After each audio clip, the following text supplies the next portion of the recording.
Good evening, everybody. My name is Kate Mosse. I'm a novelist and a playwright and the founder director of the Women's Prize for Fiction, and incredibly honoured to be the chair of the judges for the Discoveries panel for the second year. There are so many of you joining. At the moment, we have registered 999 women. So that is fantastic, and we wish we were all in the room with you, but we obviously can do this much more easily online.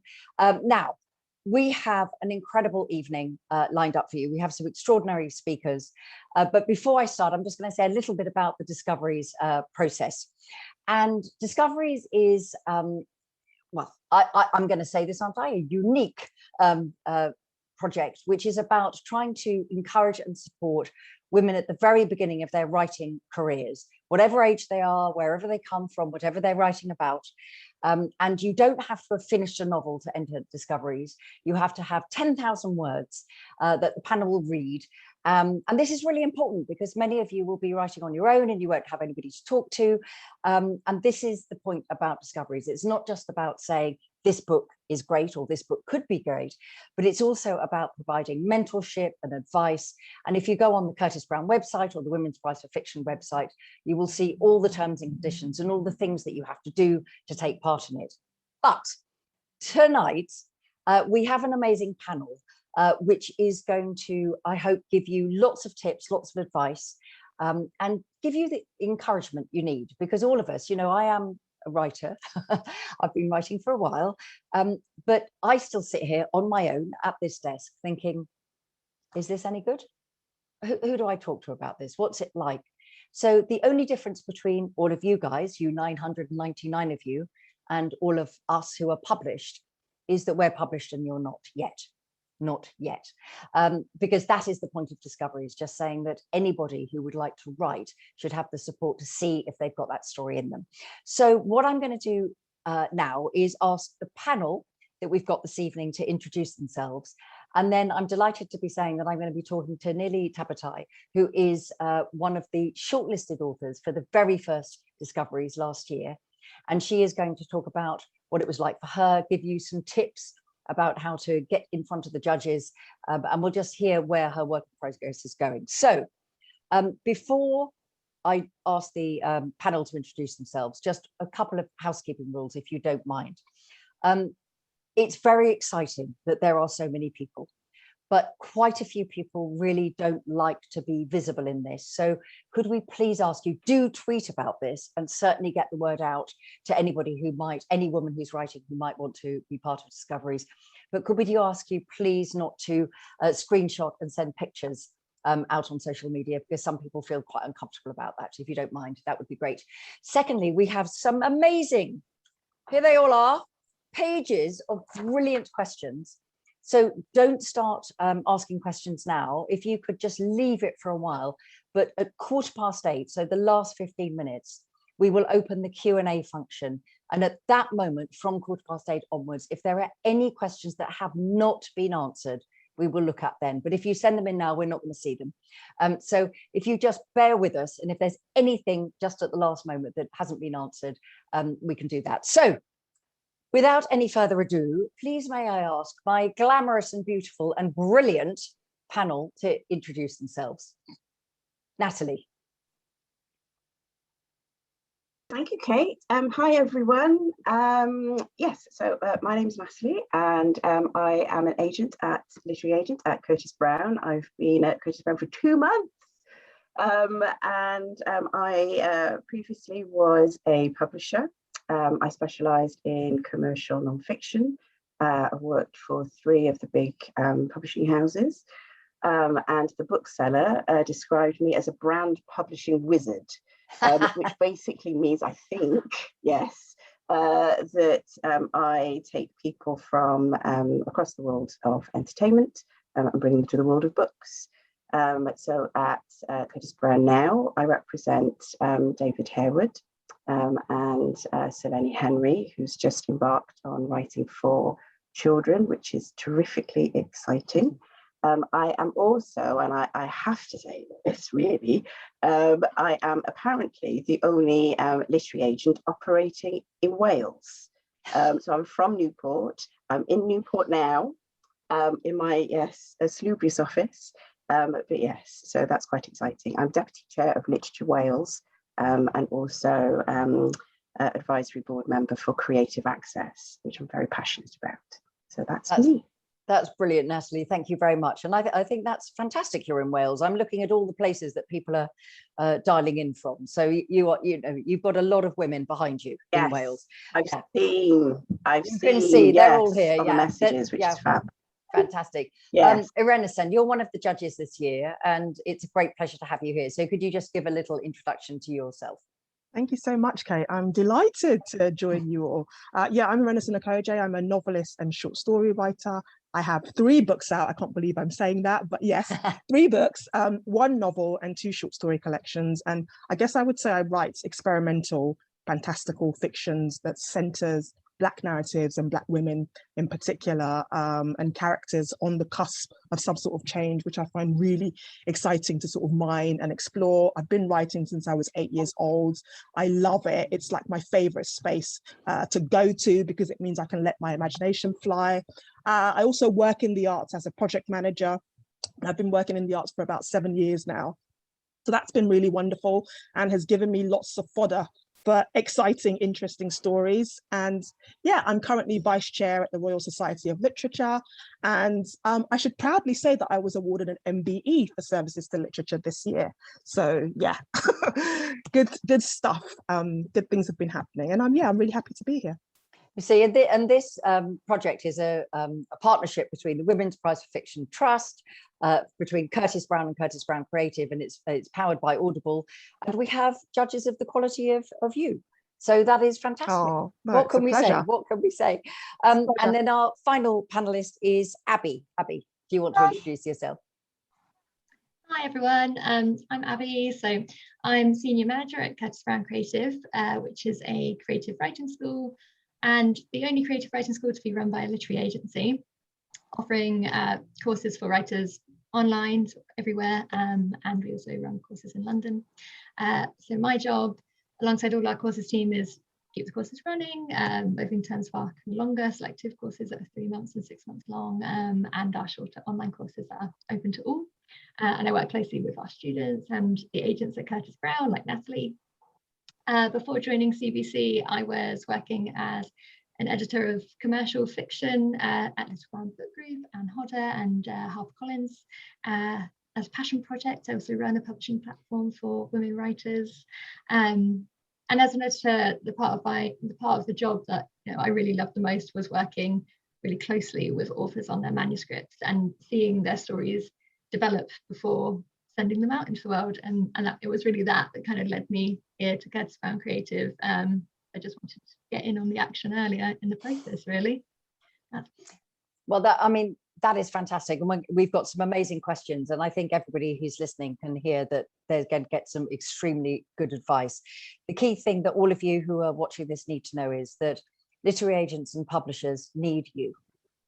Without you guys writing amazing stuff, there's no work for anybody to do. So, just try and get your head that way round and just think of it in those terms. So Discoveries launched last year. As I said, it's a partnership between the Women's Prize Trust and Curtis Brown Creative, and it's sponsored and supported by Audible.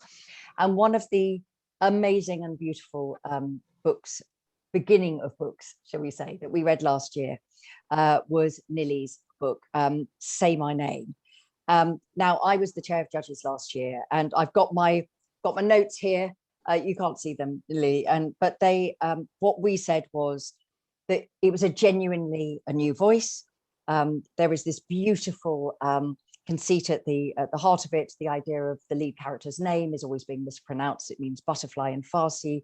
It's about the boomerang generation, and there was a really strong personal voice. So we loved it, and you were shortlisted, and you've already been taken on by another agent at Curtis Brown. So can I just ask you some very basic questions to start with? How much writing had you done before you discovered about Discoveries? And what made you not have the confidence, but what gave you the courage to go, I can write 10,000 words and enter this competition? Because it does take courage to enter a competition. So the first question, yeah, basically next to nothing. I hadn't done any writing. I was going around like everyone who said, "What's your dream job?" I would always say, "I want to be an author," but I just never really put pen to paper. And the only thing I'd written was just random notes on my phone when I was walking, or random thoughts I had after I read books. So I really hadn't done any creative writing courses or anything like that either. But I just had an idea that was kind of brewing in my head, and when I'm always on the lookout for new books. So I went on the Women's Prize website, and I just stumbled across the Discoveries Prize, and I guess one of the reasons why it kind of gave me a kick up the backside to do it was that I only had a month to do it. So I thought, okay, I can do this. It's 10,000 words. And the beauty of it was that it didn't have to be finished. And I think what's great about the Discoveries Prize is that they just want to see your potential rather than anything that's finalized. So that kind of took away a lot of the pressure, because sometimes I thought I couldn't write a novel because it seemed like such a big task, or I had to write it in a way to be like the next Zadie Smith or something like that. But I think just having that gave me like a lot of confidence to just do it, because I didn't really have anything to lose. That is wonderful to hear, because of course that is exactly the point of Discoveries. And the reason that it's 10,000 words, not the whole novel, is we are looking for promise. We're looking for original voices. We're looking for something that makes us want to keep reading, which is what we found with you. And I love the idea that it was like, I've got nothing to lose, because that is the truth about writing. None of us has got anything to lose. We just have to go for it. So I know I've learned a little bit about you, and you are quite a modest person, I feel. But this is your moment. Could you just tell everybody a little bit about your novel, which has already been taken on by an agent? So just set it up. If we were in an elevator, you've got 3 floors to tell 999 people about your book. Well, as you said, thank you. It's called Say My Name, and it's a snapshot into the life of a British Iranian millennial girl growing up in today's society in London. And I just really wanted to write a novel that I would have liked to pick up either now or when I was growing up, and that I could really relate to, because I found that Iran and Iranian protagonists in particular are not that common in literature. And I just really wanted to portray a more positive image compared to the one you normally see on the news. And I also just wanted to make it really relatable and fun and quirky and just normal, that I could just any one of my friends that could pick up, and we could chat about it and be like, oh, that was a good book, or I could really see myself in that novel. So that for me was really important. Because it's about, you have a very strong central character, and actually her best friend as well is a very strong character. So when you were, for everybody listening who's kind of wrestling with wanting to write a particular kind of book, wanting to represent themselves and their communities on the page, but at the same time, it's got to be a novel. So was it your lead character that was in your head, first of all, or was it the idea of a type of book you wanted to write? I think it was more the idea of the type of book, and just reflecting on what me and my friends have been through just as women growing up in as millennials, and also growing up as immigrants. I just wanted to portray that, and then the characters kind of flowed from that, especially with the main character having her name mispronounced, or just growing up with her parents being traditional, and then growing up in the UK, which is more liberal and less traditional, and her best friend grappling with coming out to her traditional parents.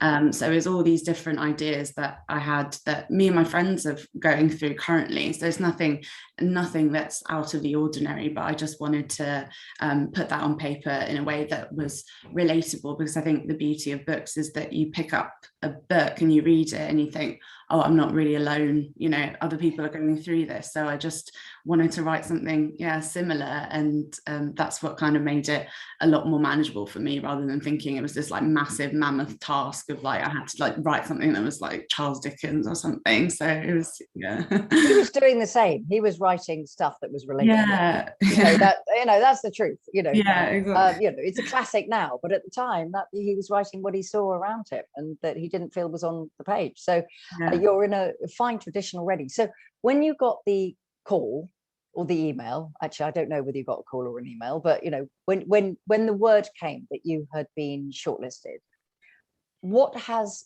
happened in terms of talking to an agent? You've been taken on by an agent, how you're starting to take your work forward? Where are you now in your writing process? Yeah, so many amazing things have happened, and it's just been absolutely surreal. Because I entered the competition, didn't hear anything for ages, so I was like, oh, well, we've got a lot to read. I'm just saying, in our defense, it's a lot of when the email came, I was just gobsmacked, really. It was first longlisted and then shortlisted, and then I'm now represented by the amazing Viola Hayden at Curtis Brown, who's been amazing throughout and since the competition, and also just it's given me a lot of confidence in terms of writing, just to know that so many esteemed judges like yourselves are actually think my writing is good and that I can carry on with it, and even if it's not, you have to still just keep on attempting to go through it. But and also as part of the prize, I was offered 3 mentoring sessions with another agent at Curtis Brown, which was really great in terms of just getting a second opinion on my writing and discussing narratives, and also just finding out about the industry in general, because it was just a blur to me. I didn't know anything about publishing and anything about royalties and things like that. So it was just nice to just have a really informal chat with someone about it. And we were also offered a free or discounted place on a Curtis Brown creative writing course, which I took up over the summer, which was also really great because I hadn't done anything like that before. And each week we had a different writing task, and I actually got to think about writing in a really different way than I wouldn't have normally just sat in my bedroom. And we also just interacted with loads of different writers from around the world, and it was really great that we were also invited to the Women's Prize Award over the summer, which was great as I got to meet my fellow shortlisted and longlisted authors, which was really, really like a really lovely experience. And then we all had to set up a WhatsApp group after, and now we talk about what books we've read and our writing and how it's coming along. And also the prize was just really surreal because I had to stand next to authors that I had like really admired and pretend that everything was normal and okay and I wasn't fangirling. But it's offered me a lot of opportunities, and currently I'm just still writing my novel, halfway through, so it's just finding the time to just finish it, really. But it's just really given me a massive boost to carry on. Thank you, Nilly. Well, I mean, it's wonderful to hear all of that, because part of the point about discoveries is there's a lot of mystification that goes on around publishing, about who you're supposed to get in touch with, who's allowed to do this, that and the other. But the truth is that anybody involved, whether writers, agents, publishers, want is wonderful stories. And so the point is to demystify that, to give support to every new writer coming through, whoever she is, however old she is, whatever background she comes from. So it's wonderful to hear. And just on behalf of last year's panel, before we move to this year's panel, really good luck. And the key thing is you just have to keep writing. Yeah, because the only thing that any of us can do as writers, and Irenosen knows this, and I know this, and you know this, is until you've got a finished first draft, you don't know what you're working with.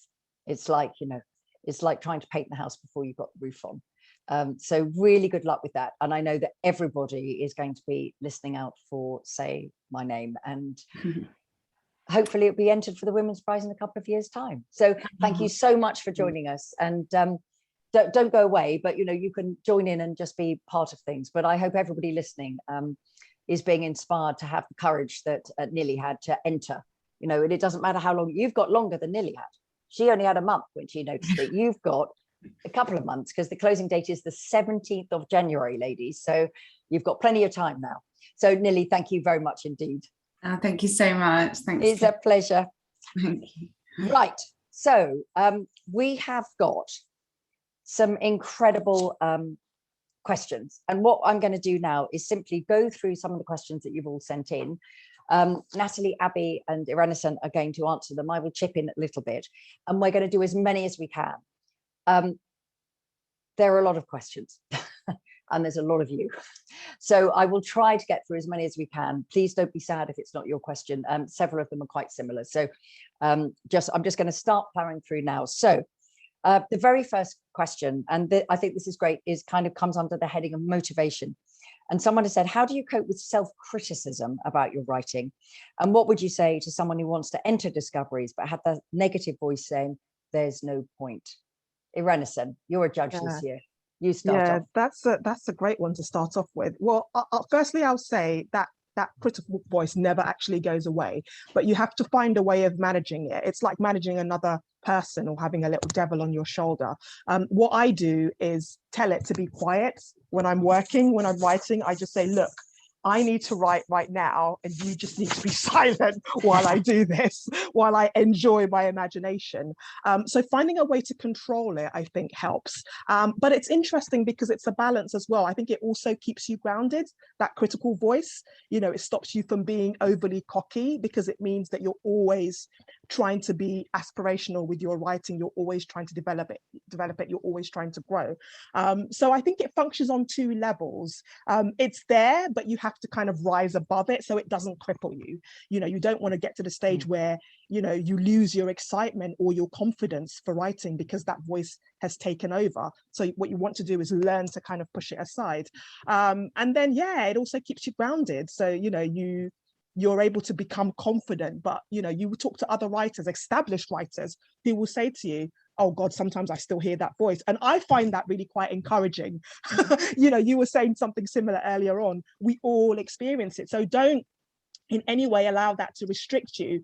Please absolutely apply for Discoveries. It was so joyous listening to Nili talk just now. And I love what she said about, she felt like she had nothing to lose. She had a month to apply, and she said, look, I'm just going to do it.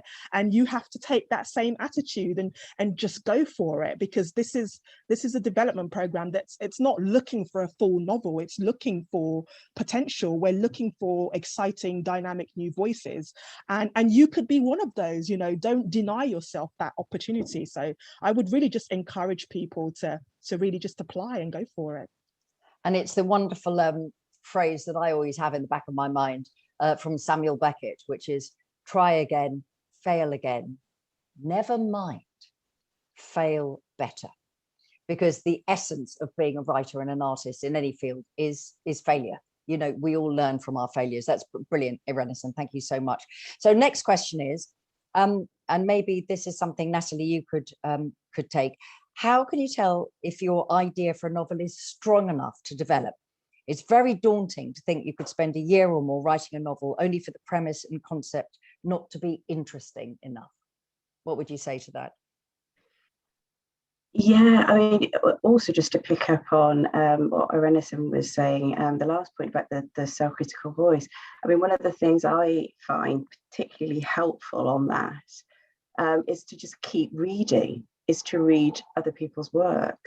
And, I would say, particularly as a Black woman and working class and someone who, grew up on free school meals, well from Newport, I think, the publishing industry and writing can feel the industry itself can feel very daunting. And, you see, it's brilliant publishers and brilliant writers, and it all feels, it can feel very remote. And so, one of the things I would say in terms of managing whether people call it the imposter syndrome or, the self-critical voice, is just to keep reading. And, with regards you know, how do you know if your novel is strong enough already? Again, I think, you know, just looking at other people's work and, you know, just getting a sense of perspective, and, you know, that sense of, you know, is your writing and your story, is it something that, you know, you feel absolutely you're telling everyone around, and, you know, you absolutely, you know, are living it, consuming it, it's your everything. And I think, you know, when you're at that point, that's the point in which, you know, you should hopefully feel that, you know, you're ready to share that, you know, with everyone, with the rest of the world.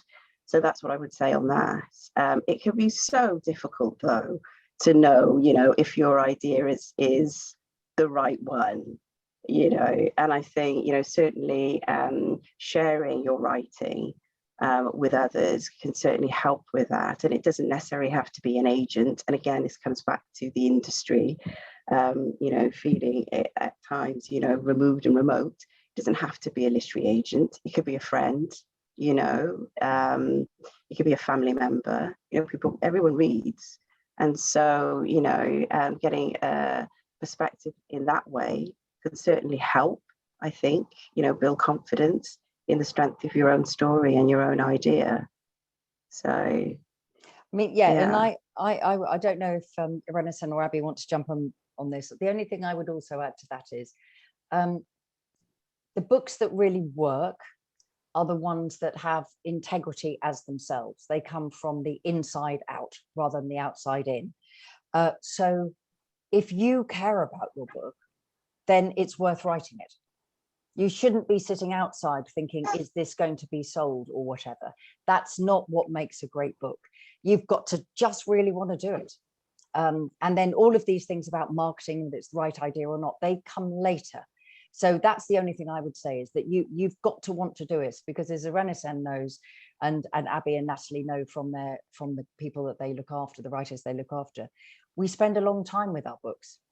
So if you're not committed to it, then, you know, it's gonna fall away from you. So you know, I don't know if Natalie or I mean Abby or Irenosen want to jump in on that, but yeah, I mean, absolutely. I was just going to reiterate that from my perspective, I remember working on my first novel and I was just obsessed with it. You know, I was dreaming about the characters. I was hearing bits of dialogue on the train. You know, I was waking up really excited to translate what had been going on in my head onto the page. So I think if there's a sense of momentum within you about the book, then that's a clear indication something is happening, something is going on, and you need to just tap into that and keep writing, and, you know, take it as pieces of a puzzle, you know, one piece at a time, one chapter at a time.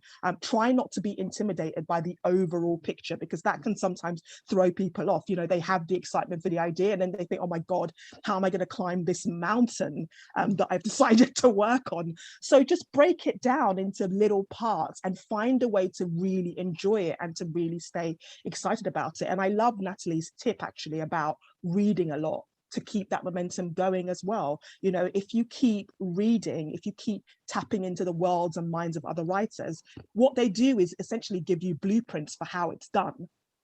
And then you can see, oh, actually, this is possible. You know, actually, I'm not that far away from this if I keep working on the crafts.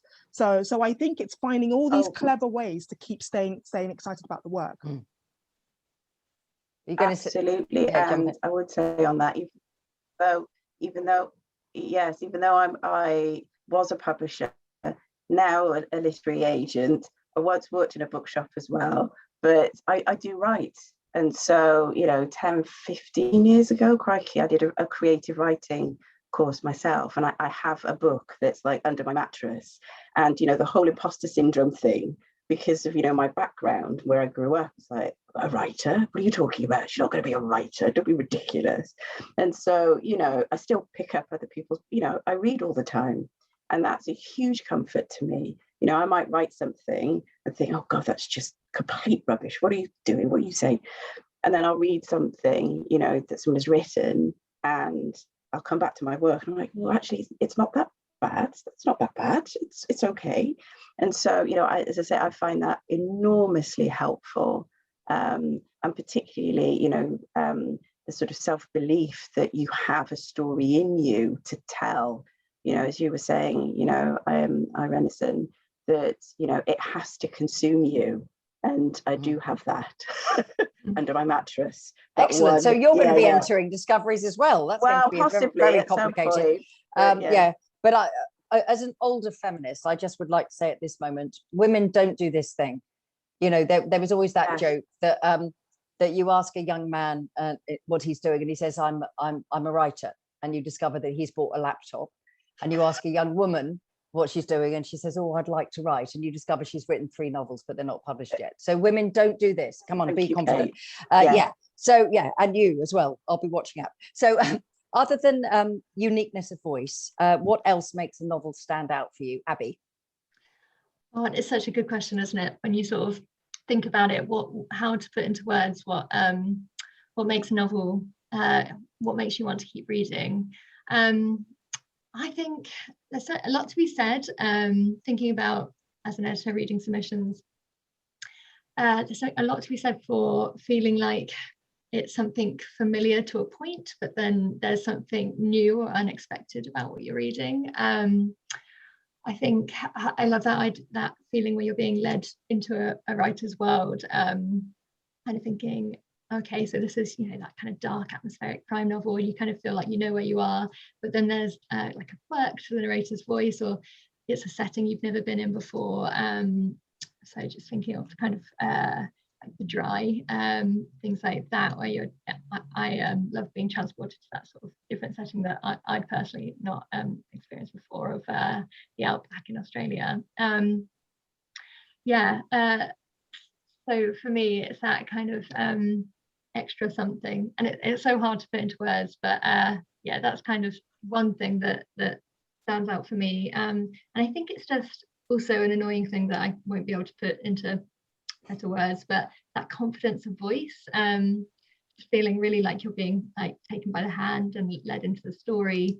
And I think that comes from a kind of consistency to the writing, or like this feeling that the writer sort of knows their character inside out, and there's just so much what you're getting on the page is sort of just like a little preview of all that's to come. There's so much to unpack there. So I think those are a few things that really make a novel stand out for me. I'm going to ask Irenosen as well, because obviously she's a judge this year with me, but I like things to happen.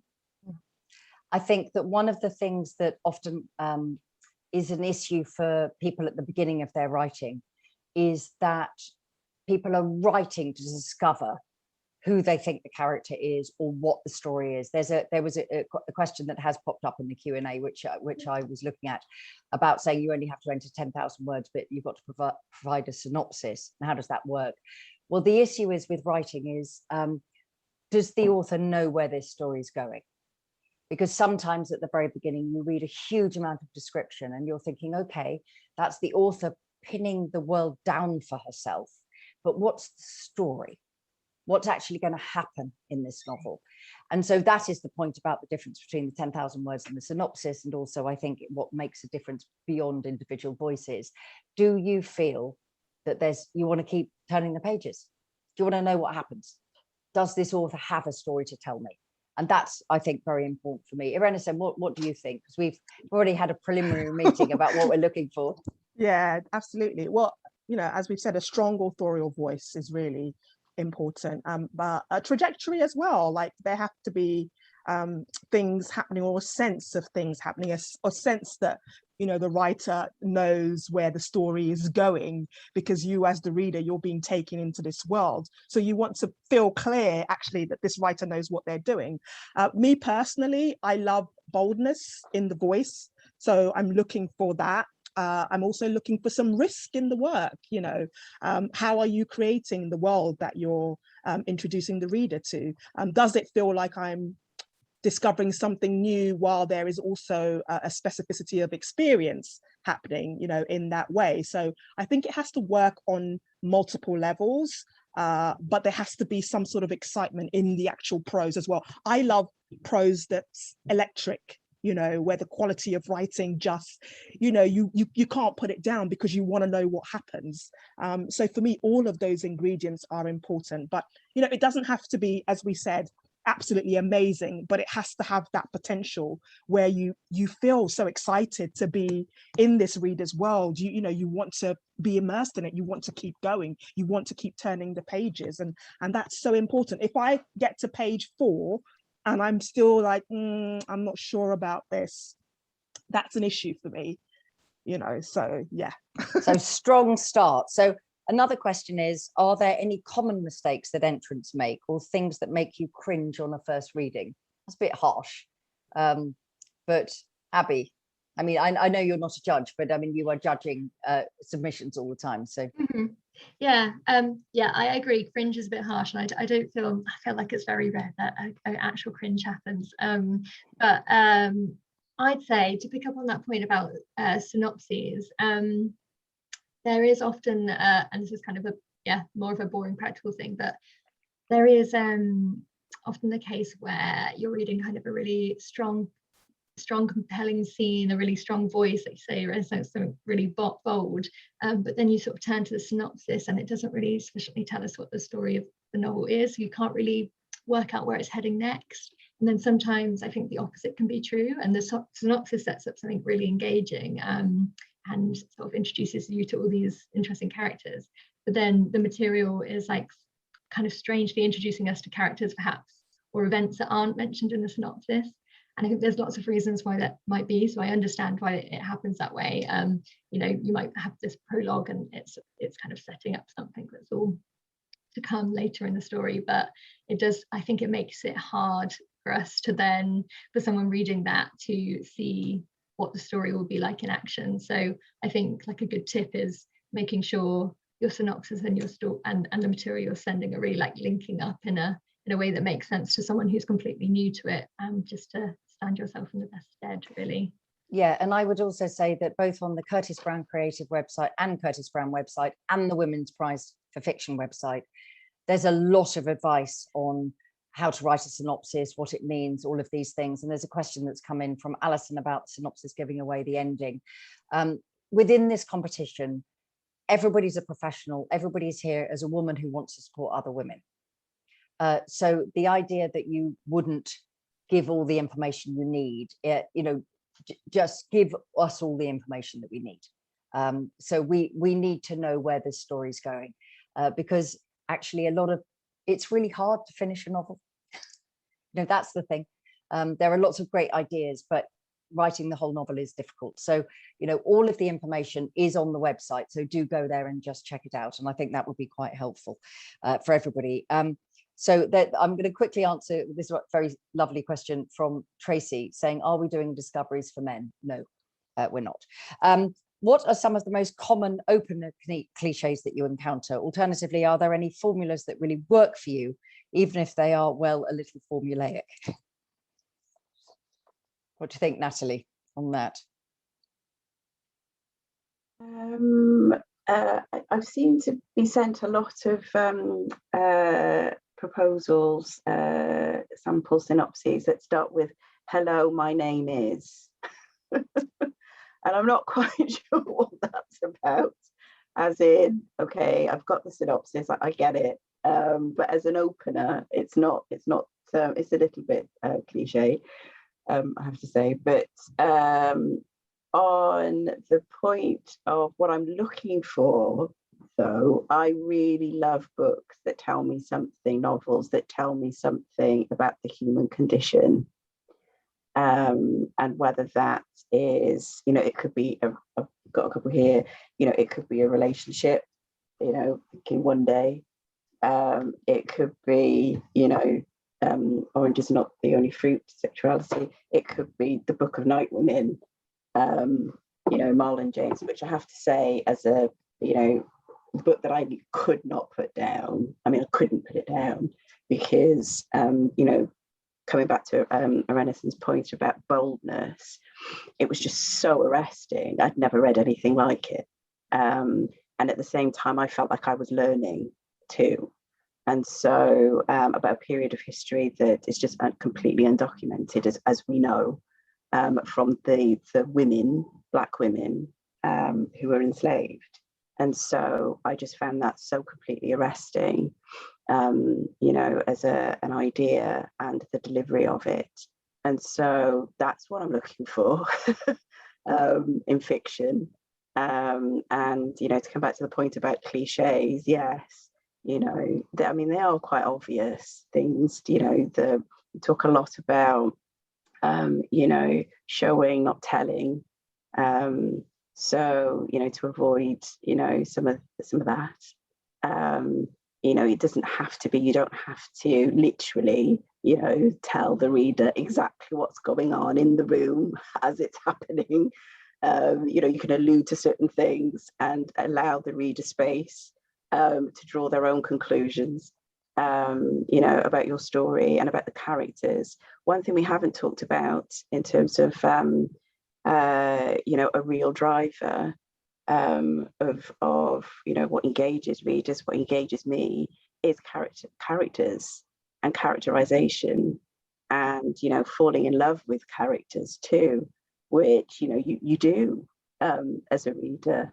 And, you know, authors who write stories that, you know, the best stories are the ones who deliver, I think, on characters that are memorable and immediate. And, you know, yeah, so that's what I would say on that. Lovely, thank you. Another question is, can you give any advice on writing the first line, paragraph and page? I mean, I'm going to ask you to answer that. The only thing I would say, a lot of these questions are, what I feel a lot of you are asking for is there a trick? But there isn't a trick. Mm. The point is for your book to be your book. So it's not possible to say that you should have a first line like this or a first page like that, or what are the key elements that you want to have in the opening chapter. The point is, have you succeeded in writing the book that you want to write? That's the issue. And that might be a fast-moving thriller, it might be a romantic comedy, it might be the story of an old woman in an old people's home. It can be anything. It's about, do you believe in your book? Because there isn't a trick to it. There's no rules that say it should start with this number of words or that number of words. So that's the only thing I would say. I'm seeing a lot of these questions, whereas it's about you delivering your vision, I would say. Anyway, sorry, I jumped in. Abby, you were about to speak when I leapt in with this passionate plea for people to write what they want to write. Well, I think I was sort of going to pick up on a one opener cliche I wanted to just quickly say, which also leads back to Natalie's point about characters, which was one cliche we see perhaps is starting with a character waking up, or kind of, yeah, picking up at that point. And I think the reason we see that is actually because it is one way of for a writer to kind of get straight into a character's mind, but actually that is something we see quite a lot. I personally don't mind it, but it is used a lot, so that's just one thing that maybe it's worth avoiding. But yes, I think it does ultimately come back to that point about characters and just dropping us straight in. Advice on writing the first line, paragraph and page. I just think it's one of those things where don't overthink it, you just have to start somewhere. But I mean, I think if you are sort of staring at the first page, at the blank page and struggling, I'd say I'm a big advocate of a walk. So maybe sit with your idea for a little while, or go for a walk with your idea rather than staring at a blank page. Yeah, that'd be my thought. Another person says that she understands the point of opening the novel with a bang, as prospective agents might only initially read the opening, so you need to hook them quickly. But what if the shape of your book is such that it opens quite quietly? What if atmosphere and a sense of mystery are the opening gambit rather than a bang? Can that still work, Irenosen? Yeah, I think it absolutely can still work. It depends on what sort of novel your book is. I'm just thinking of Rebecca, actually, the opening line to that, which is one of the classics. And that's quite subtle and atmospheric, but yeah, it draws you immediately right into the world. So it's just touching on that point you made again earlier, Kate, about what is the best opening line that's reflective of the story you're telling? You know, that's what you've got to think about. And you know when it's a good opening line, it feels good, you know, in the body, you feel excited about it. And if you're unsure, look at other examples. You know, it doesn't mean you have to imitate what they've done, but what it does do is it gives you confidence. You know, it makes you play around. You try it a couple of times. If one doesn't feel right, you try again until it does feel like that's the right start. You know, that's the right way to pull people in. So I think you can't overthink this too much. You know, you've got to enjoy the process. You know, if you're worried about the opening line and spending so much time on that, you never get started. And you've got to remember, there's so much more about the book that you have to explore. You could write a fantastic opening line and then, I don't know, the rest of the chapter doesn't work. That's also a problem, you know? So it's a balance. It's about getting it right. Yeah, I'm thinking of people who do that really well, like Toni Morrison, who will absolutely draw you in with a bang, but then live up to it, you know, in terms of characters and place and specificity, particularly Jazz, which is the first book of hers I read, which absolutely blew me away in capturing, you know, the Black American experience in the 50s. But it also kind of mimicked a musical genre, which blew my mind. Like, how has this woman done that? You know, it's incredible. But you know, I'm not sure she did that deliberately. You know, I think the way that she plays with language and shapes the novel, it just evolved in that way. So you know, I think once you start writing and you have a sense of where you're going and what your intentions are with the book, a lot of these things will take care of themselves. You know, it's just about being really invested and claiming that space as women unapologetically and having that confidence, the confidence that men have, as you mentioned earlier. Yeah, thank you. That's brilliant. Another question. Do you have to know the ending of your novel before you start writing? I would say yes, but Natalie and Abby, what do you think? I would say no. Well, there we are. There we go. Yeah.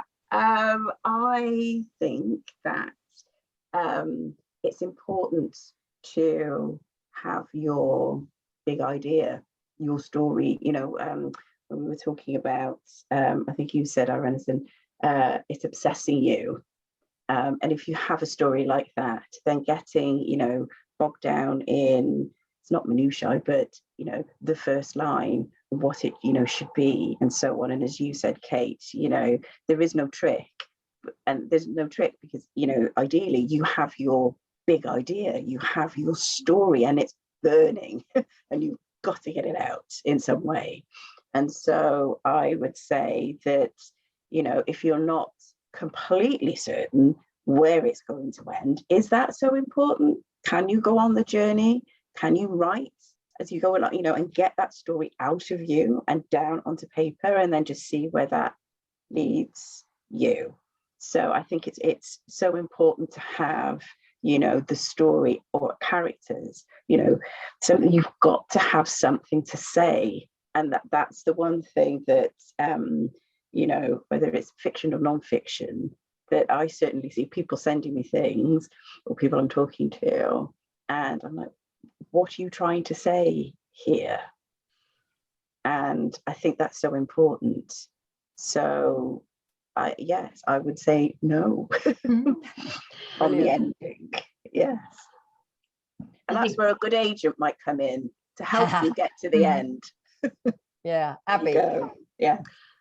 So Kate says yes, Natalie says no. I'm going to say maybe it depends on what you're writing. I don't know, I'm sitting on the fence, but I'd say lots of the kind of more commercial writers I've worked with did know the ending, and sometimes that's actually their starting point in a way, if you see what I mean. You know, that's the thing that makes them obsessed with the idea. So I'm probably thinking a lot here about thriller writers who tend to know that kind of clever twist, or I guess that's about knowing how you want to leave your reader feeling when they close the book, and that might provide quite a lot of clarity to your vision for the book and why you want to write it. But you know, that those are kind of published writers who know they have another book to get done, and I suppose there is a great freedom in being a newer writer setting off on your writing journey and having that kind of real freedom to write like write your way into something and discover the characters that will really drive your story and then the ending of that story. So I'm sitting with that. Yeah, and I should actually, I suppose, be slightly clearer that when I say you should know the ending, I don't mean necessarily exactly what's going to happen, but I think you need to know the end point of your novel, which is maybe a different thing, which is what sort of book are you writing?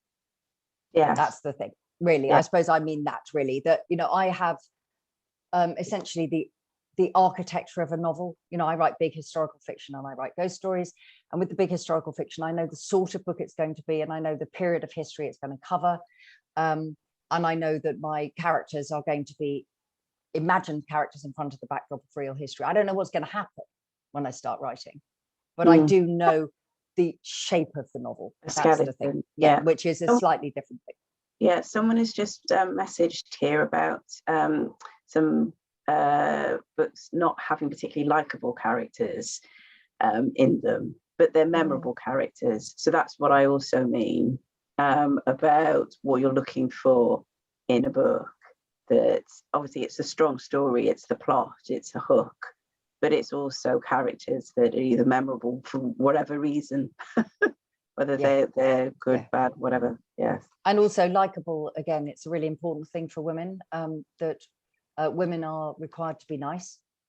Whereas, of course, we need every type of experience. So don't, you know, you can have unlikable characters, but they've got to be unlikable for a reason. Memorable. And they're memorable. A question, it's important to listen to criticism when editing, but when there's lots of different advice, how do you decide what to filter out and what to take notice of? And of course, that is partly the point of discoveries, to give some professional advice. Irenosen, what, you know, when you're being edited either by your agent or your editor, how do you know what is right to listen to for your book and what is not helpful? Yeah, so very often, I mean, it's interesting, this whole collaborative experience, getting feedback from an editor. In the beginning, I found that quite tough, but I was quite fresh to it, so it was hard. But actually, you've got to remember that they want it to be the best book possible. So just bear that in mind, first of all. And often a lot of the advice are things that you already were probably kind of worried about.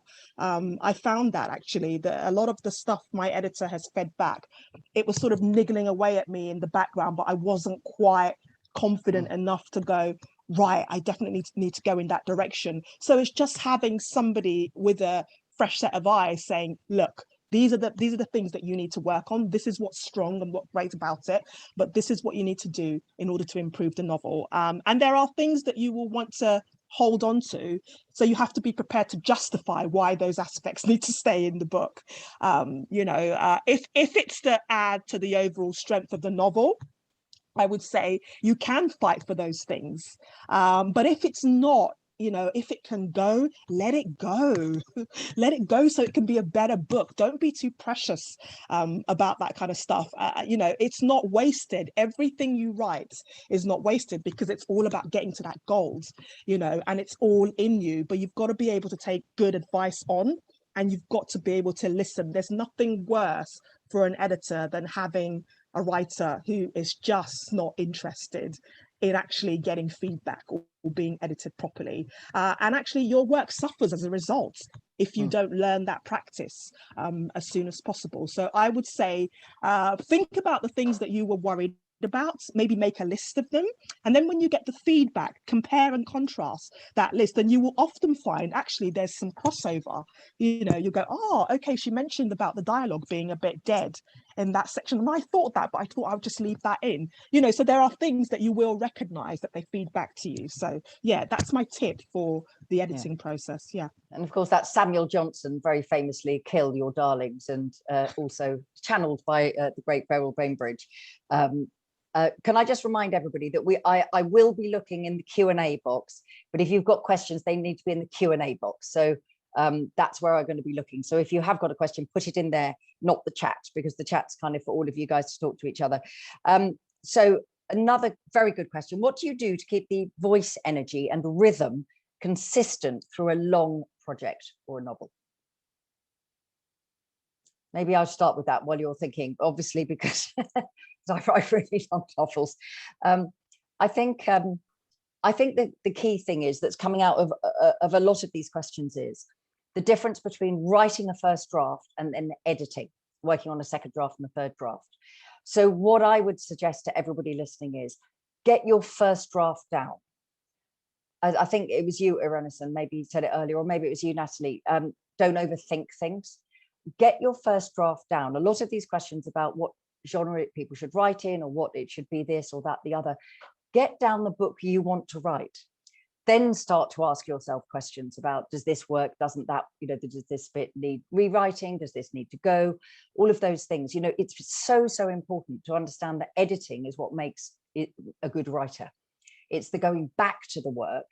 And for me, all of my first drafts are all emotion.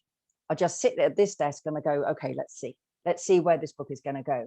And then the second and third drafts are me going, that doesn't work, need to change this, do all of these kind of things. And that's where my consistency of voice comes from, which is that it's part of a process, that every day I go back to it and I am immersed in it every day.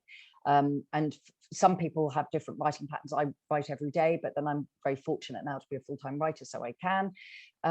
But I think it's about keeping yourself in your voice. It's like picking up a stitch, so that when you go to your desk, whatever time it is, you read what you did the day before and you keep that kind of sense going, so that you're always in the voice of the book, that you left when you left your desk the day before. I don't know, does anybody else want to jump in with that, Abby, Natalie, or Irenosen, about how to keep the energy going?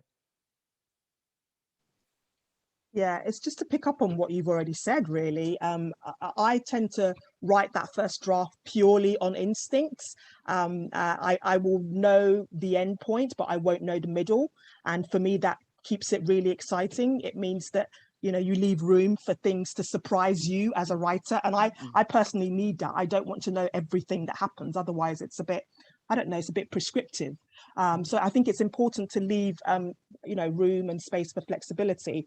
In terms of the voice, similar thing again. I dream about the voice, because that lets me just be in that character's world and headspace, and I wake up really early in the morning so that I'm able to do that and get that voice down, and keep that momentum going. So I think that's really important. And also to read the last chapter, read that last chapter that you wrote, and then you're constantly going forward. And there's no way you can forget what the rhythms or the sense of the world is like, or what the sense of the voice is like, if you keep reminding yourself each time. I think that's really important, because it's a bit like a thread or a glue. It's that thing that keeps it going forward, keeps that momentum. So if you practice those actively, it means that you don't feel like you're kind of out of kilter when you're going back into the novel to keep writing and keep expanding the world. Yeah, that's brilliant. Thank you. This is a really important question. I find myself wondering about age and whether it's possible to be innovative and exciting enough as an older writer. She says, I'm an older writer myself, and I'm sometimes disheartened by the lack of older new women who appear to win things. Well, I mean, I would just say, obviously, that the current winner of the Women's Prize for Fiction, Susanna Clarke, is in her 60s. And there's a couple of other questions about age. This competition is about writers. You could be a new writer at 18, you could be a new writer at 88. And it's not age that makes the difference. It's about whether the story is there. It's what the story matters, not the age of the author. But I wonder if Abby and Natalie, as agents, do you feel that there is maybe a bias towards younger voices, that people equate new with younger? What advice have you got to give to that particular questioner? Abby, do you want to pick up on that? Well, my thoughts on just that point was, I guess the thing here is that it can be tough to stay motivated if you are made to feel like you don't have anything innovative or exciting to say. So I think it's about whether or not there is a bias. If you are made to feel that way because you sort of look around the world, I think it's fair enough to say that we do live in a world where older women aren't made to feel like perhaps they have the most exciting things to say. I think the important thing is to really find find a community or find a group can be a really valuable thing to do, because if you're not feeling like you're seeing yourself represented, there's nothing better than kind of finding a space where you can be heard. And I think there's lots of online spaces, and writing courses are really good for that. Just to have a support group and to feel like your voice is being heard is so important, I think. I mean, I would say, Kate, you're right. Some of the greatest female writers, have been older women. So Toni Morrison was 39 when she published, her first book, and she was a former editor. She's a huge inspiration to me. Diana Athill, another who was co-founder of Andre Deutsch, publisher and a memoirist, and she was 43 when she published her first book. Her first book published. Doris Lessing. I don't think we can, pass this question by without mentioning Doris, who won the Nobel, laureate for literature at 88 with the most. And what did she say? Bloody hell! Bloody hell! I know, it was probably the best acceptance. Note. I think she was getting out of a taxi on her way home when she said that, when she was given the news. And yes, I think she looked furious. Yeah, exactly. And so I think, hugely. I mean, I probably would say that, but still, it comes back to, and I know, probably repeating ourselves, but it comes back to the story and your voice. And if you have something that you absolutely passionately believe needs to be out in the world, then it will be out in the world, and that's irrespective of however old you are. It may appear in the industry, when you look at the bookseller with the announcements that come through, that it's biased to younger writers, but I don't believe that's the case. I think it's the strength of the story. And certainly, as an agent now myself and as a former publisher, I didn't judge and I don't judge on that basis. So, and I would hope others would of the same mind too.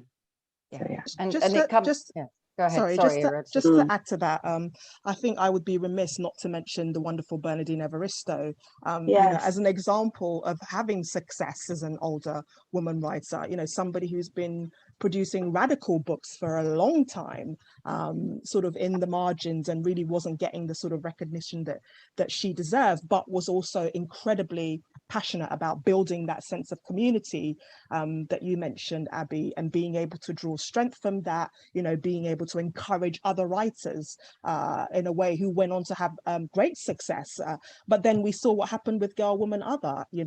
She won the Booker for that, and it's just been amazing. She's absolutely Which was her 13th book. Yeah, I mean, it's astonishing. It's incredible. So it's hugely inspirational. And those of us who've known her for years have admired what she's been doing, but it was just fantastic to see the work finally get the recognition it deserves, and of course now the world is her oyster, as should be the case. So I think women like her, Susanna, who you mentioned before, they Hilary Mantel also. Hilary Mantel too. Hilary, absolutely, phenomenal in terms of historical fiction as well. These are all women doing incredible things. And but I also do think, just for those of you who are listening, and there's some great stuff going on in the chat about this, is that it does come back to women being confident. If you think it's an issue that you're 60, then it's going to be an issue. Yeah. If you're saying this is a really great book, it's not an issue. I mean, that it's about women being confident as well. It's not just about age. A couple of really good questions about genre, which I'm going to kind of conflate together because they all come together. Somebody's asked what's the difference between literary fiction and genres such as contemporary, commercial, romance, thriller. Somebody else is saying how to choose a genre.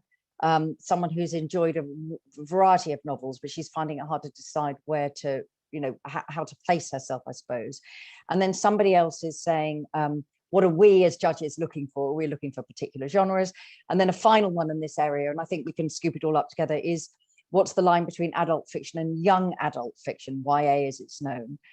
Somebody who's got a novel of a 30-something-year-old woman looking back on her life, but then it's 95% around the teenage years. but at the same time, it's a woman looking back. So I just wonder if all of you could say something about genre and how you categorize, and whether you think it's important that a writer is categorizing her own work, or whether she should be just concentrating on the text and letting the agents and the publishers decide where to put it on the bookshelves.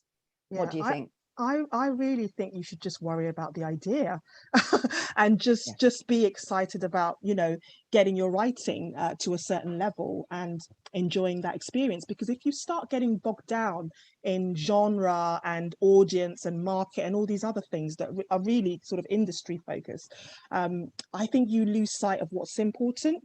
And it can be confusing as well, you know, because you start paying attention to, oh, what's selling at the moment? Oh, commercial women's fiction is selling. Oh, YA is popular. Maybe I should write that. And then you don't actually know what you want to write. You know, you're being dictated by other things that are happening. So from my perspective, I don't worry about genre. I just concentrate on the idea and write the stories that I want to tell. And then, yeah, let your publisher define what you know genre you belong to, and what space you should occupy. But I think first and foremost, like Kate said, you have to confidently claim that writing space first. I do really think that that's very important for women.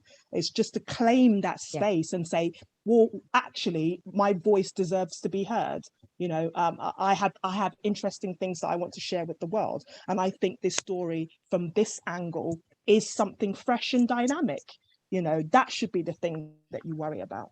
Yeah, yes. And I can say absolutely, sorry, Natalie, but as a judge of discoveries last year and this year, genre is not, we don't care about genre. We care about, do we want to carry on reading this book? It doesn't matter what, so Natalie, sorry. Yes, yeah, and I was just going to echo that having been a publisher, now an agent, I would be deeply suspicious if a prospective writer author sent me a book, you know, knowing that they wanted to write in a particular genre because they thought that genre was particularly successful and was doing well at that given point. And having sat in many, many, many new business meetings, acquisition meetings, we call them, on the publishing side, you know, and talking about market shares and, you know, what's happening in a particular area of the market and so on. Regardless of all of that, at the end of the day, what piques people's interest and what gets a book over the line and an offer to you as an author is the book any good? And have I heard it before? And it boils down to that. So that's, yes, absolutely. Abby, anything to add to that? Yeah, I would just say on the question we had from someone who is a bit unsure about which genre they want to write in, and that's they feel that might be holding them back. I think firstly, it sounds like they're in a great starting position because it sounds like they're a massive reader of lots of things, and I think that's my top tip, is always to read as widely as possible. But I suppose it comes back to, in terms of working out what they want to write, it comes back to everything we've kind of been saying throughout this conversation of it has to be driven by that thing you really want to write about, and what you were saying, Kate, about it starting from sort of inside out, because that needs to be driving it. And I think if you're sort of starting from a point of genre, that's the outside in thing. So I guess it's just thinking about what you want to write about, and if it's a character, thinking about what situations you could place that character in, that might inform whether it's historical or not, for example.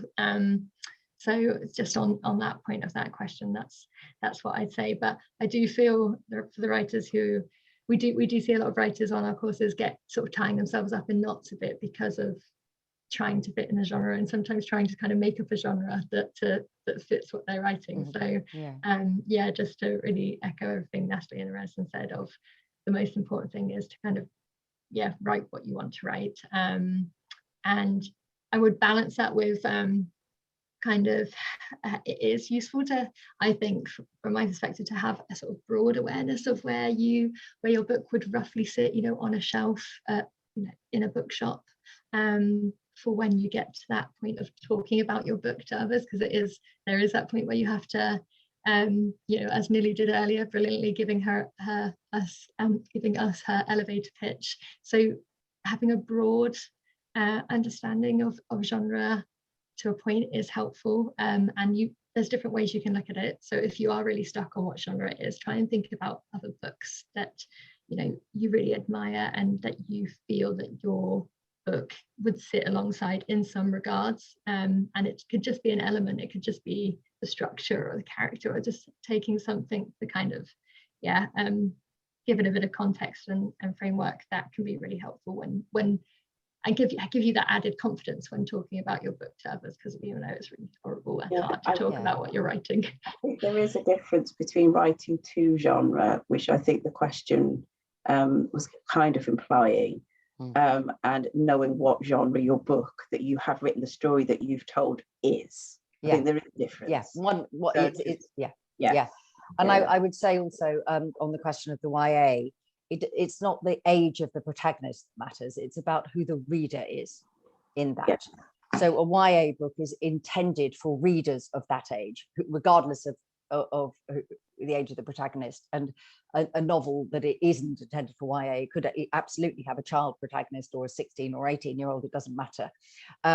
The other thing I would say about genre, just before I start, I'm going to go to the Q&A box and see if we can get through some of those, is that it's about the promise you make as a writer. What type of book is this? If someone picks up your book because it looks like it's a thriller, because on page 1 somebody's been stabbed with a pitchfork, and then it turns out to be something completely different, it's about you making the promise to the reader and delivering that promise, I would say. So I'm going to start going through some of these. Many of you are very wonderfully and bravely doing NaNoWriMo, which some of you will know is the 1 month of November when people try to have a set goal of numbers of words a day. Some people do 1,700, some do 2,000, in order to get a 50,000 word draft in a month. People are just talking about whether that's a good idea to have a word count, like you do something every day up to a certain point, or is it more about what you do every day? What do you all feel about that? You've got to leap in because we haven't got that long now. Yeah, I mean, I think it depends on what works for you, really. So I find doing a word count quite useful. You know, so I will write 3 to 4 mornings a week and aim for maybe 3,000 or 4,000 words. And that means that I'm writing a certain amount every week and slowly inching towards the deadline amount that I need to produce. So, you know, if having some sort of structure like that, a word count, means that you're producing the writing and that helps you do that, then I think that that's very useful. You know, you could also take the approach of I'll just show up at my writing desk at, you know, this time and see how much I produce. You know, some people can write for 3 or 4 hours. I personally can't do that because I have a really short attention span. So I know my limitations in that sense. So for me, like, you know, an hour and a half to 2 hours in the morning works for me, and having, you know, a set amount of word count works for me, and that's how I deliver. But it just depends. Yeah, brilliant. There's another, I could just answer this from Catherine, who's not resident in the UK or Ireland and is hoping that it will extend out. And I'm really sorry, Catherine, the reason that it's just UK and Ireland is simply resources. We simply can't manage more entries from all over the world than we are coping with at the moment. Last year for Discoveries, we had 2,700 entries. And I'm delighted to say that some 73% of them were outside of London, which was great. But I'm sorry that we can't extend it further, but at the moment we just simply don't have the resource. So somebody is asking about would it be a disadvantage to submit a novel with a male protagonist? And I can say 100% no. It's of course it wouldn't. It's about the book. You know, all of this comes back to, do we want to keep reading? It's what Abby and Natalie do every day. When you read something, do you want to keep reading? And Irenosen and I, you know, we're not thinking, is this a man or a woman or an older person or a younger person or lives here or there? We're thinking, do we care about this character? Another one is, are you looking for stories of joy or complex stories that may not be joyful? Brackets, How many dead bodies am I allowed in my thriller? That is a great question. Irenosen, are you looking for joy? Yeah, joy is absolutely welcome, especially at this time where, you know, we've had such a difficult 2 years. So stories of joy, a complexity of joy actually, would be great. But you know, I also love a good thriller, and I'm not averse to a couple of dead bodies. So it depends on what works for the narrative. We are very open, as Kate has said. You know, I'm not looking for one specific thing or one specific formula. You know, as long as the writing is good and it's interesting, and there's some momentum, and I want to keep knowing about these characters, you know, I'm all in. I'm very open-minded in terms of, you know, what people send. I'm not looking for, as we've said, a specific genre or a specific type of novel, essentially. So it just depends on what comes through. But the point is, the quality has got to be good. The quality of writing has got to be strong, and so that's the main thing that I'm keeping my eyes peeled for. Brilliant. Lisa asked, does the 10k word submission need to be at the start of your novel, or can it be an excerpt? I'm going to ask Natalie and Abby both to respond to that as well. I would just say it doesn't have to be the beginning, but I would be asking why it isn't, because in the end, whether it's a punter in a bookshop, or Natalie or Abby arriving on a desk, or for Irenosen and I when we're judging, that sort of sense of the beginning is what every reader starts with, obviously. So you might have some beautiful writing that you're really proud of, but that sense of the journey of the novel and the context of it. So it doesn't have to be, but we'd be asking why it isn't. I don't know, Abby or Natalie, if you want to say that, if you're ever sent things that you haven't got the beginning of something. I don't think I have been sent something, actually. Oh, goodness. Oh, sorry.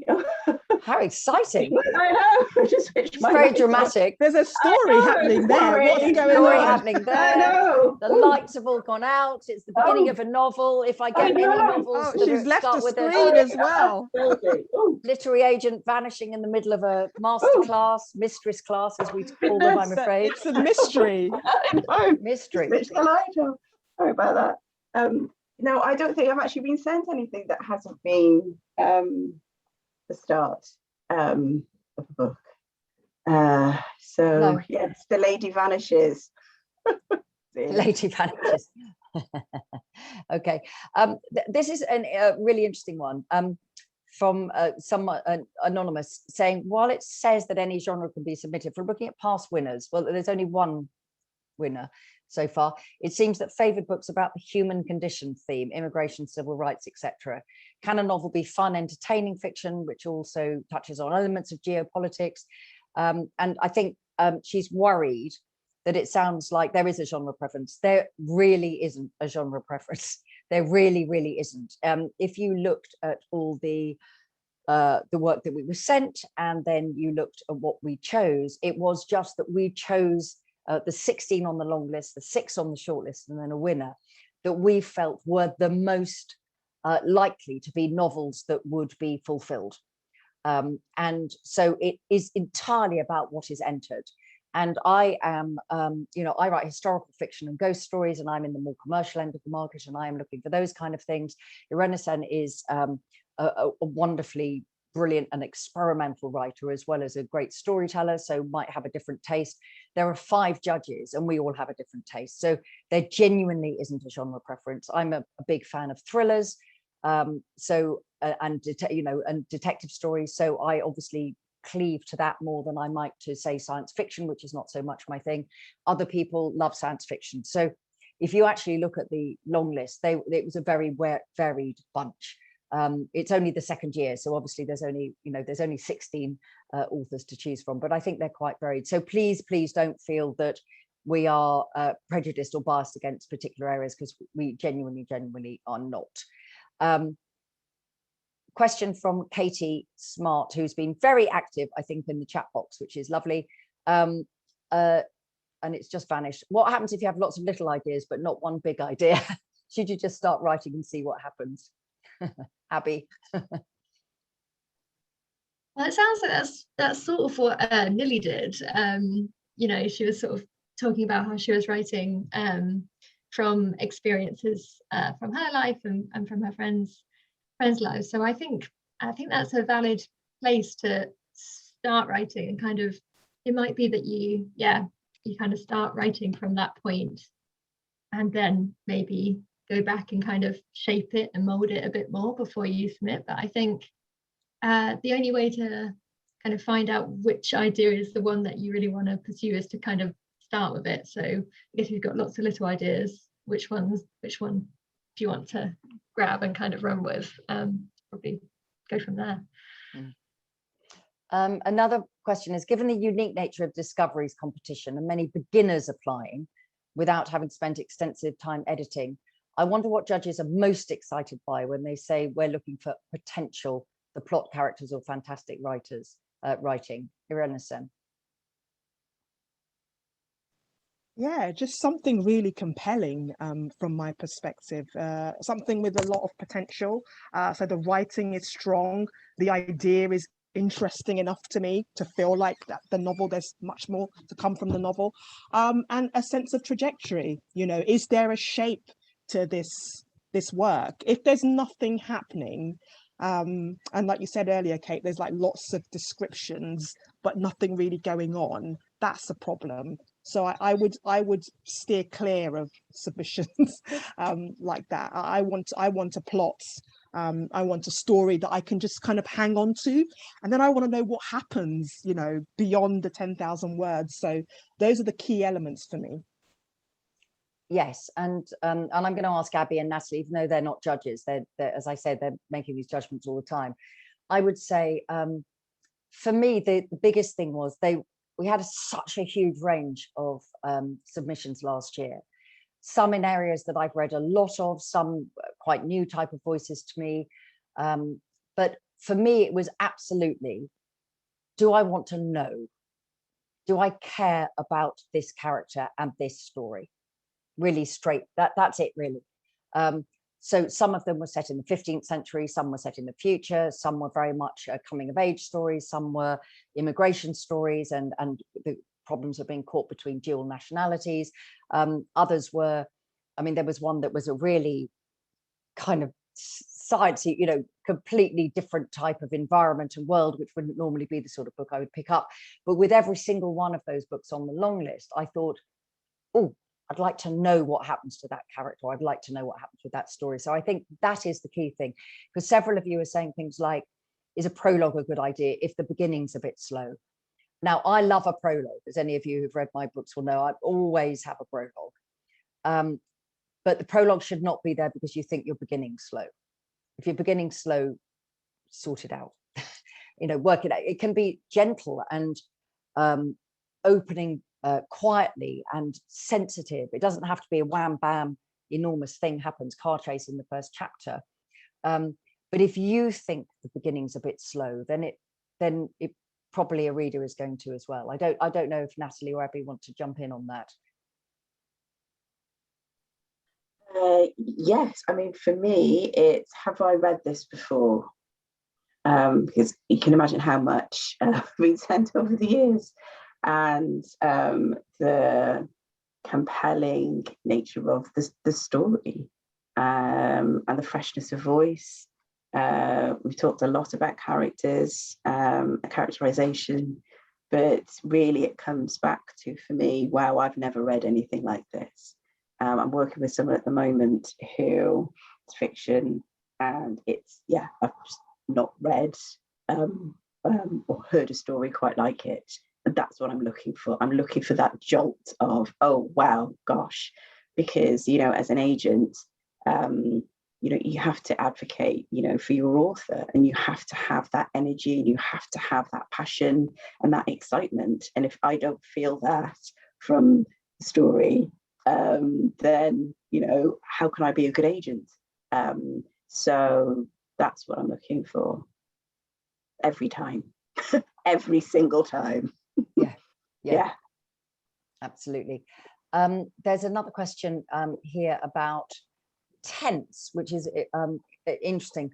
There seems to be a fashion for writing in the present tense at the moment. Is it a good idea to adopt such a style if it's what publishers like? Abby or Natalie? That's a tricky one. I think it does sort of depend on what you're writing. I think maybe that's coming from a lot of thrillers perhaps being written in present tense. I think that can really convey that, or just like the immediacy of that moment, put you straight into that character's mind. I think I don't know, I've heard that it can be quite tricky, and I think there is I think it does circulate that there's like one of those things that you hear writers say that you shouldn't write in present tense unless you're really, really good at it. Is something that I've kind of heard back from writers, but I don't know if that's necessarily true. I think write in the styles that make sense to you. It is good to get feedback on tenses, because the more you think about tenses, the more it addles your brain, I find, and it can be really hard to explain. Actually, I think the best advice if you're getting stuck on tenses is just to kind of step away and just read some other books and kind of just remind yourself of how tense works in other places, and what style makes sense for your writing. I would also say listen to your book. Exactly, Kate. Yeah. Does your book need it to be in the present tense? If it does, then great. But if it doesn't, again, there's no trick to this. Publishers, and I think Irenosen might have said this earlier, that if you're looking at what's in the market now, by the time you finish, the market will have moved on. You cannot think the only job that any of us has as writer is to finish our book. All of this other stuff about how the market's going to react comes after you've finished your book, not before. Yes, the biggest piece of advice on that I would give is to not write according to what's happening in the market. Yeah. And to write, yes, exactly, write what you want to write. And so that comes back to, questions of genre or tense or any of those things. It's about what you want to say as an author. So, just stick to that. I've got time for just a couple of, these are such great questions, and I'm so sorry we can't answer them all, but we really have hundreds of questions here. Leslie and several other people are saying that they've heard that agents and publishers won't consider writers who have fewer than 5,000 or even 10,000 followers on social media. Is that true? No. No. That's a quick one. No. No. And again, I think that comes under the same heading of concentrate on your text. Exactly. Not about the marketing. That comes afterwards. Until you've got a book, there's nothing to market. Yeah. This is a really big one to do at the end, but I think it is really important. Fiona is asking issues about writing a book about characters who are from different backgrounds, countries, faiths to you. The book she wants to write is based on her experience living in another country. And while she feels that she's got the best intention and she knows the culture inside out, she's worried about it because she's not from the place. Now, this is an enormous issue at the moment. I just chaired a panel actually at the Clifton Literary Festival about writing fiction now. And what, if anything, is different about, and sometimes this is called cultural appropriation and all of these things. But I think this is a really significant point, because on the one hand, writing a novel is about imagination. It's about us standing in the shoes of our characters. I write big historical fiction. There's a lot of death. I am not a murderer. I have never killed anybody. It's my imagination that enables me to write those scenes, or any of those scenes. On the other hand, the lack of access to people with different stories to tell, or other people's stories being appropriated, has been an enormous issue in publishing. So it is a complicated thing. So I'd be very interested to know from all three of you what you think about that, about how people decide what is their story to write or not. Irenosen, do you want to start? Yeah, sure. Yeah, no, it's a complex one, this. I think as writers, we should be able to write from many perspectives and write different stories. However, you've got to do your research if you are, for example, writing about another culture, and you have to do it from a place of respect.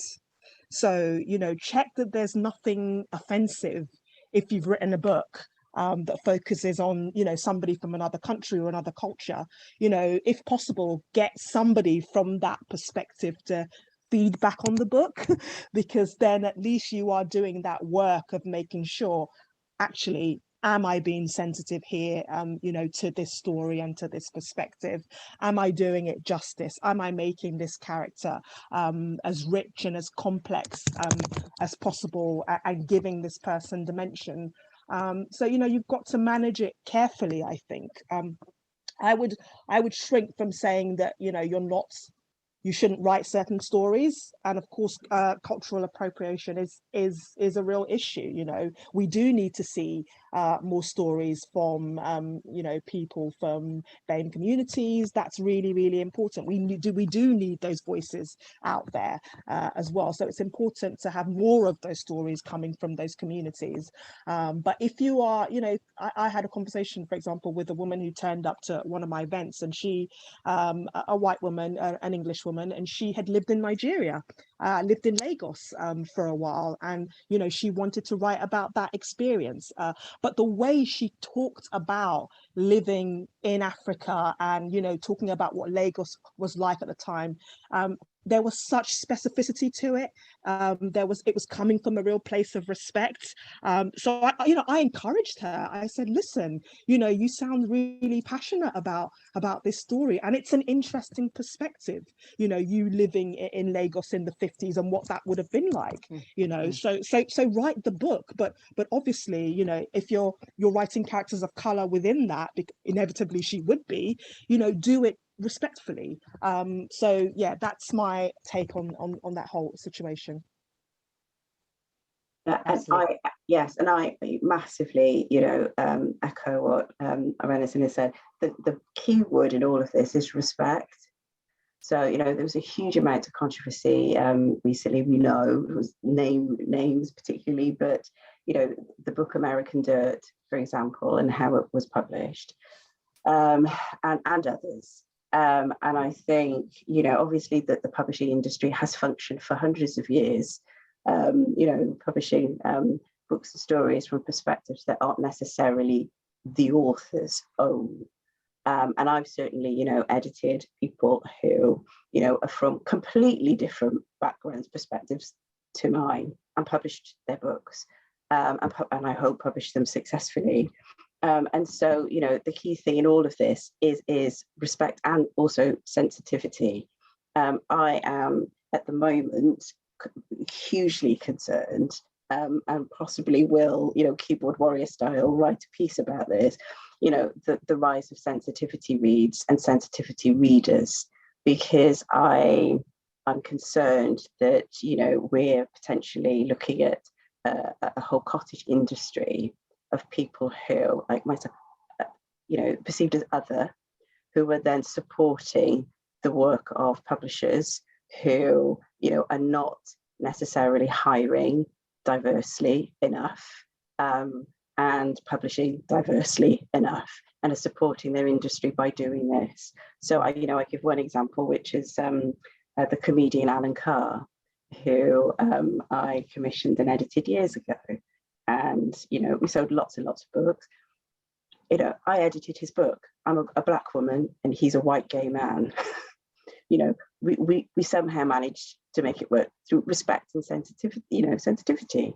And so I would hope that, you know, as we enter this particularly fraught period now, that, you know, those are the two key buzzwords, without necessarily encouraging, as I say, you know, a potential cottage industry of people who are supporting, you know, the current status quo. I don't want to see that happen. I want to see more Black and non-white agents, editors, publishers, you know, within the industry, so that we don't end up in these situations at all.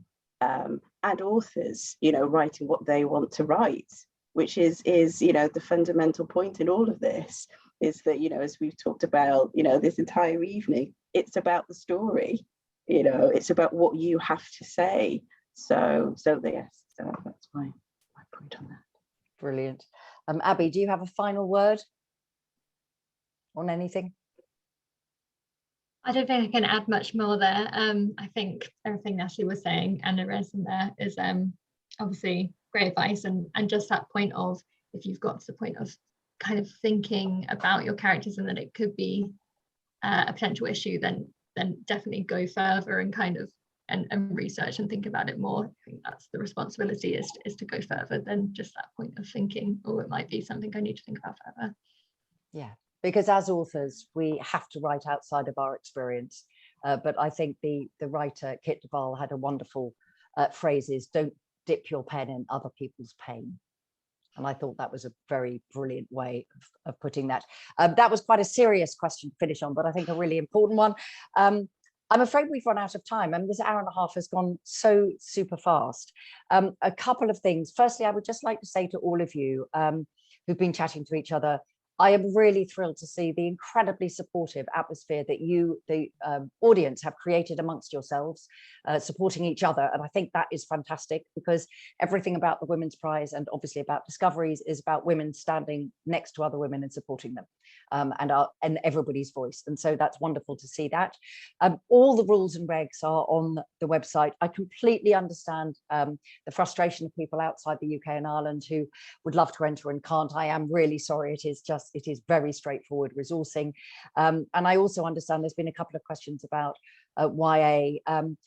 This is part of the Women's Prize for Fiction, and we are a prize for adult fiction, as it were. It's not a children's book prize, and it's not a YA book prize, and that's why we mirror all the main prize ways of doing things. So again, I'm really sorry about that for those of you who would love to be involved in this, but maybe you could do what we all did 26 years ago and set up your own prize, because that's the way that things happen. If there's a gap in the market, leap in and fill it. It is very straightforward. You've got to send in 10,000 words before 11:59 on the 17th of January.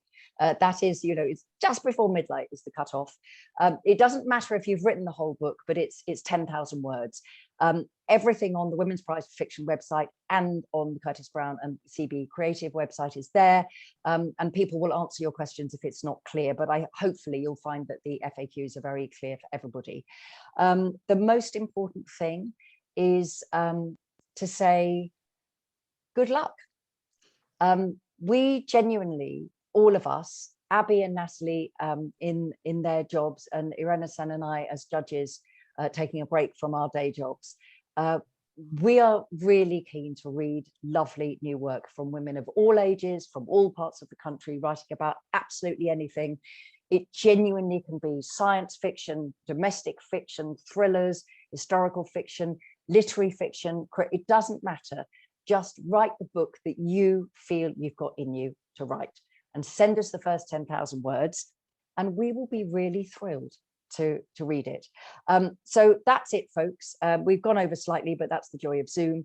It just remains for me to say a huge thank you to Abby, Natalie and Irenosen, also to Nili, who I think is still in the audience, for taking part this evening. I'm glad that you're all getting so much out of this.